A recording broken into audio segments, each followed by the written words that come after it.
Hi guys, this is Ben live from Success Partners. Thanks for joining us. Today I'm going to answer the question, what does sales integrity mean? I was speaking to a networking group the other day and I asked them the question, who would you hire? A slightly arrogant, experienced professional or a trusted, less experienced professional?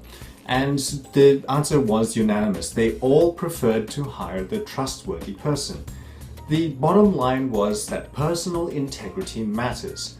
Now, I'm sure you don't think of yourself as unethical, and most likely that's true.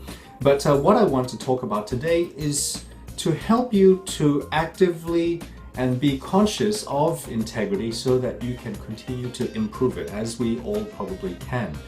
So first of all, let's define what integrity is. Integrity is consistency between what we believe, what we say, and what we do in that order. So how do you go about increasing your beliefs? Well, ask yourself these questions. Do you see sales as a force for good, or do you see it as an annoyance to people? Do you see it as something where you're trying to take something from people, or that you're really giving them something of true value? I'm sure you can all relate to what it's like trying to sell something you don't really believe in. So have a think about how you can increase your own beliefs both in yourself and in your product, in your company and the sales profession, and put those into action straight away. Next, you need to have integrity in your words. Now, we may not be like con artists where we're trying to actively deceive people, but we need to always resist the temptation to exaggerate.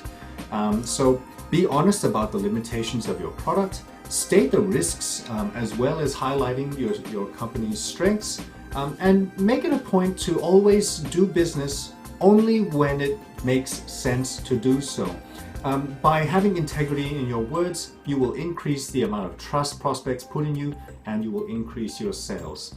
And finally, we need to have integrity in our actions. And what this essentially means is keeping our promises. Be punctual. Make sure that you always do things when you say you will do it.